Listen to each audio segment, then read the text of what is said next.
բավականին կարևոր իրադարձություններ եղան անցած տարվա վերջում, երբ ամերիկյան կողմը ի վերջո համաձայնվեց ուկրաինական դիրքորոշման հետ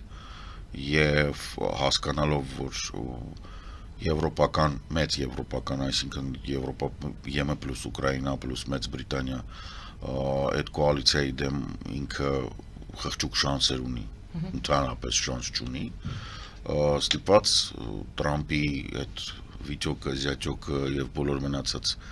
բեդովլատ ձրիակերները հասկացան, որ պետքա ուկրաինական կողմի առաջարկները լինեն հիմնական։ Հիշում եք 28 կետեր, հետո դարավ 19, հետո 20, բայց այս վերջի 20-ը ինք ամբողջությամբ Ուկրաինան էր ձեռ տալի, բացառությամբ 2 կետի, որը պետքա քննարկվեր, որին Ուկրաինան պարզահավանություն չէր տալիս, դա սահմանադրական փոփոխություններ պահանջող ինչ-որ տարածքների մասին խոսակցությունը եւ ընտրությունները, իսկ ընտրությունների հարցը այսպեսին էր, որ Ռուսաստանը պատրաստ չէր հրադադար հայտարարելու, իսկ Ուկրաինան պնդում էր, որ մենք համաձայն ենք ընտրությունների, բայց ընտրությունները առնվազն իրեն նախընտրական փուլով չեն կարող չլինել հրադադարի պայմաններում, դա մեկ, երկու հայտնի չէր, թե ինչպես պետք է կազմակերպվեր քվեարկությունը օկուպացված տարածքներում եւ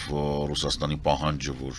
ուկրաինացիները, որոնք օկուպացիայի տակ են, նրանք պետք է մասնակցեն ազատ Ուկրաինայի ժողովրդավարական ընտրություններին, բոլորի մոտ ծիծաղ էր առաջացնում, պարզ էր, որ ոչինչ չէր ստացվում, սա ոնց որ Պուտինին հանեց ջրի երես եւ չնայած Տրամպը փորձում էր փրկել, չստացվեց, ամեն դեպքում չստացվեց եւ եթե հիշում եք, տարվա վերջում Պուտինը հայտարարեց, որ Զելենսկին հրահանգ է տվել Նովոագարովան ոչնչացնել դրոներով, ինչը պարզա ոչ մի ապացույց չկար, բայց ամեն դեպքում իրանք այդ պատրվակով հայտարարեցին, որ չեն պատրաստվում այլևս մասնակցել խաղաղ բանակցություններին։ Այստեղ փակվեց, հիմա որ փակվեց, հաջորդիվ տեղի ունեցավ հերթական սրացում,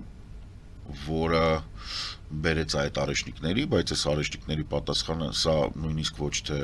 Նովոագարովայի փորձն է, այլ սա Մադուրոյի փորձն է։ Այսինքն մեծ պատկերի մեջ պետք է հասկանալ, որ Տրամպը սկսեց այդ սրա մասին առանձին խոսենք իհարկե, բայց հələ որ ես պետք է ասեմ, որ սա իրոք միջազգային իրավունքի ոչնչացման գործընթաց է, որտեղ ես պնդում եմ, որ շարունակում է մնալ Պուտինի ամենալավ գործընկերը եւ բարեկամը, որտեղ միջազգային իրավունքը, որը Տրամպը հայտարարում է, որ մենակ իր բարոյականությունն է այդ միջազգային իրավունքի ողնաշարը, որ ինքն է որոշելու, բայց կներեք, Մարտով դեռևս չի ապացուցել, որ սեփական աղջկան չի բռնաբարել Էփշտեյնի կղզում, չի կարա ինձ մոտ հանդիսանա բարոյականության ինչ-որ մի բան, ինքը դեռևս պետք է ապացուցի, որ իրավունք ունի բանի քրեակատարողական հիմնարկներից դուրս գտնվել, որտեղ ինքը ինձ համար քրեական հանցագործ է 32 հոդվածով դատված, հիմա էլ պարզվում է մանկապիղծների հետ տվե առել է։ Այնպես որ բարոյականությունը եւ Տրամպը դա նույնքան ծիծաղալու, ինչքան բարոյականությունը եւ Պուտինը կամ բարոյականությունը եւ Ալիև, այսինքն սա բան է։ Մեծ հաշվով այսպիսի խայտարակ վիճակով մենք սկսեցինք 26 թվականը, ասում եմ բարև 26 թվական, որը քաոսի տարի է։ Եթե մեծ հաշվով մենք անդրադառնանք նրան ինչ այն քանում արեշնիկի կիրառումը, արեշնիկը նորից կիրառվեց դատարկ, ըստ փորձագետների, որոնք որ ուսումնասիրում են եւ ռուսական հրթիռային ծրագիրը եւ տեղում են նայել, արեշնիկը իրանից ներկայացնում էր այս, որը որ կիրառվել է, բաներ են, դատարկ գլխիկներ են, փորձարկում էր, բալվանկեք են, որտեվ այո, փորձարկում էր, որովհետև մեկ անգամ կիրառվեց, եթե հիշում եք անցած տարի Դնեպրի վրա, այնուհետ փորձ, երկու հատ փորձ ա եղել Կապուստինի առում չի աշխատել եւ սա էլ արդեն երևի թե ինչ-որ մի բան դզել են Լվովի մարզում են հարվածել, ընդ որում հարվածը Լեհաստանին շատ մոտիկ էր եւ սա ոնց որ քանի որ Պուտինը դիշովկա է, ինքը տենց ցույց է տալի, որ Եվրոպային էլ որ պետք է լինի կհասնենք, էլի։ Ուզեմ կանեմ։ Հա, yani Ժեշովը մոտիկ է այդ հիմնական լոգիստիկ կենտրոնը, բան, որպեսզի զավախեցնի եվրոպացիներին, բայց արդեն ուշ է։ Բայց դուք պանցիկ Մադուրոյի, այսպես կամ պատասխան ասեցիք կամ չգիտեմ ինչ, Մադուրոյի հետ կապեցիք օրեշնիկը։ Որովհետեւ Մադուրոյի պարագայում խնդիրը հետեւյալն է, ոնց էր կոչվում, Ռոսնեֆտը չէ կոչվում Սեչենի այդ բանը։ Ռոսնեֆտը ըստ միայն պաշտոնական տվյալների 17 միլիարդ դոլարի ներդրում ունի Վենեսուելայի նավթային բանում, այսինքն էս էլ տարան ու ընդ որում այս գումարները իրան քանի որ Վենեսուելան չէր ենթարկվում կամ չէր պահպանում միջազգային սանկցիոն այդ պատժամիջոցների ռեժիմը, այս գումարները դեռևս հասանելի են նավթի տեսքով ինչ-որ մատուցվող ծառայությունների տեսքով եւ այլն, հա, հետեւաբար այս պահին երբ Ամերիկայի Միացյալ Նահանգները հայտարարում են, որ իրանք էս վերցնում են, սա ուղղակի բանդիտիզմ է, այս չի քննարկվում, սրա համար առանձին դատա ասնում, բայց ամեն դեպքում ասում են, պարզ Ռուսաստանը զգում է, որ արդեն խնդիրը հասել է ոնց որ ասում էին մի բան է հելավ ավտոբուս։ Այսինքն Արեշնիկը մեսիջ էր։ Արեշնիկը մեսիջ, հա, Արեշնիկը մեսիջ է, որտեղ ինքը ոչնչություն է, ինքը զիբիլ է։ Ինչ որ խնդիր լուծեց, ասենք զուտ ռազմական տեսանկյունից։ Չէ, ռազմական տեսանկյունից, տեսեք, ռազմական տեսանկյունից սա պետք է հասկանալ եւ պետք է երևի թե հնչեցնել, որտեղ մեր դաշտում մեր Հայաստանում մարդկանց կամ հայախոս աուդիտորիային դա տեղ չի հասնվում նորմալ կերպ հրթիռակոծությունները եւ ռմբակոծությունները խաղաղ բնակչության ռազմական իմաստով զերո ազդեցություն ունեն մարդիկ են տուժում հիմա օրինակ Կիևում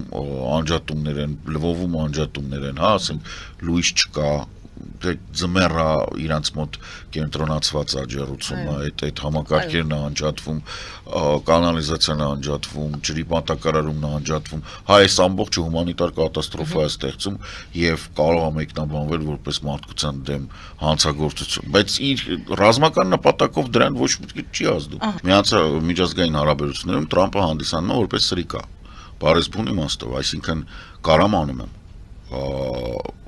բոլոր գործող օրենքներ, ես իսուր չասցի, որ եթե մարդը հայտարարում է, որ միջազգային իրավունքի միակ բանը բարոյականությունն է, իսկ ինքը անբարոյական է, ասենք դա այն իր քաղաքականությունն է, որի արդյունքում բան։ Հիմա ինչ վերաբերվում է Թրամփի հայտարարությանը, որ Ռուսաստանը Եվրոպայից չի վախենում Ամերիկայից, ես ուզում եմ հիշեցնեմ ոնց էր Остров Сокровища ոնց էր այնտեղ բան կար չէ որ ասում են Գանձերի կղզի ինչ որ մեկը վախենում էր Բիլի Բոնսից ինչ որ մեկը վախենում էր Ֆլինտից իսկ ինձանից վախենում էր ինքը Ֆլինտը Սիլվերը որ ասում էր մի ոտանին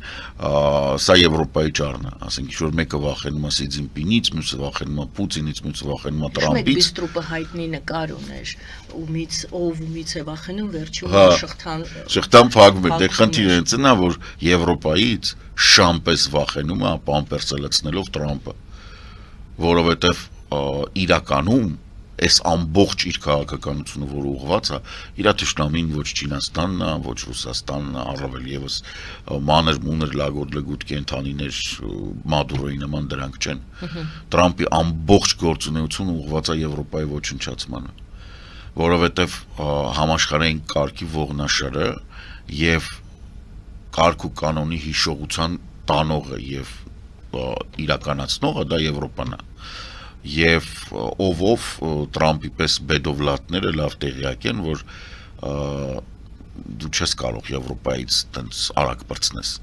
իրանք հիմա օգտվում են նրանից որ Եվրոպան տրանսֆորմացիոն շրջանում է որտեվ իրականում ինքը 2000-ականների սկզբին ձևավորված է Եվրոն երբ մտավ Եվրոն մտավ 2000 թվականին նո 99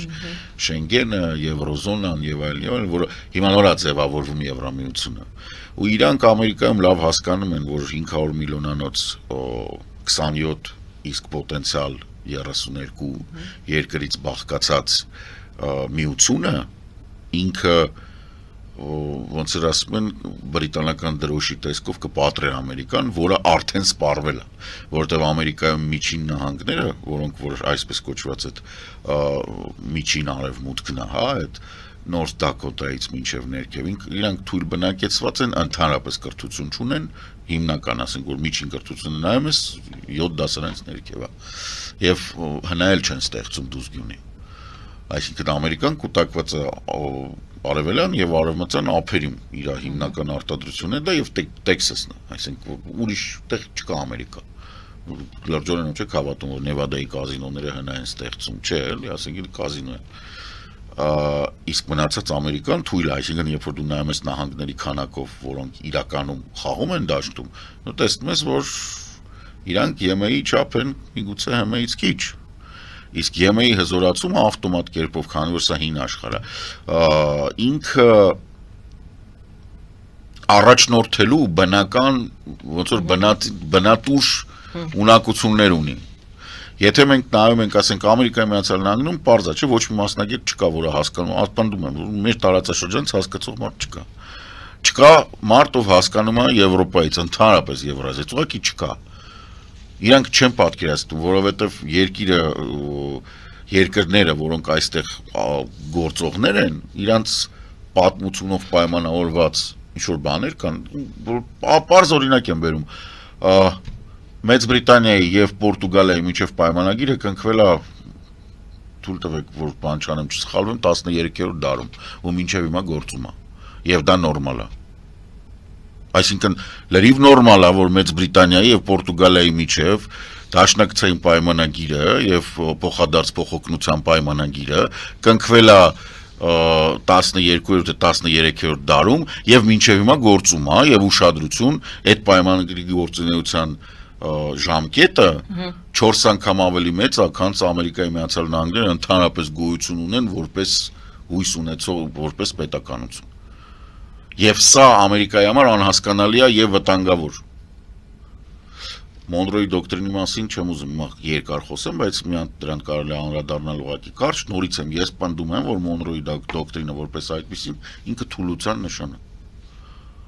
Ոչ թե ուժի, թուլության։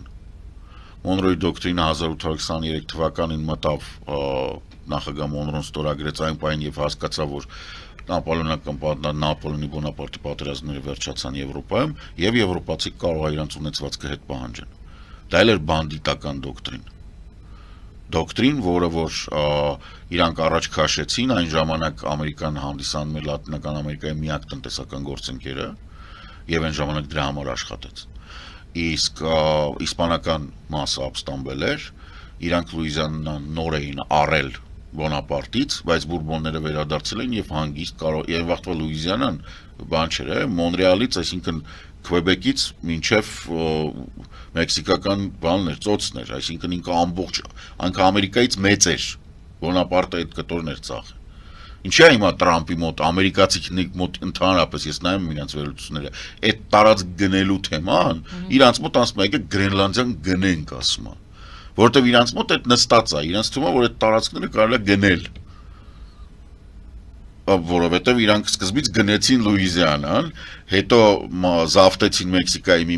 մասը գնեցին, ճակերտավոր, հետո գնեցին Ալյասկան ու իրանց թվում, որ իրանք տենց կարան զարգանան գնելով, եթե չէ կգրավենք, այսինքն մոտեցումը դանիական թագավորության այնպիսին է, որ դե Դանիան է էլի, հասկանում եք, դուք պետք է լինեք ամերիկացի, որպեսզի Դանիային վերաբերվեք դե Դանիան է էլի, որպեսզի չիմանաք, որ 800-900-ական թվականներին դաները, որոնք վիկինգների պրոտոտիպներն են, այդ օրինակ իրանք Ամերիկայում հաստատ նայել են, չէ՞ վիկինգ սերիալը Ռագնար Լոդբրուկի հետ։ Այդ նույն դանիացիք էին, որ այսենց ընդեղից մինչև Բյուզանդիա տեսնում կոտորում էին։ Ոչ մի չի փոխվել, նույն մարդիկ են։ Ուղղակի իրանք այդ ամբողջը վերապրելով հասկացել են, որ ավելավա իրանք ապրեն հանգիստ ու համեստ։ Դե չէ իրանք ոչ մեկ չէր սիրում։ Իրանք գրավել էին Մեծ Բրիտանիայից մինչև Պոլս։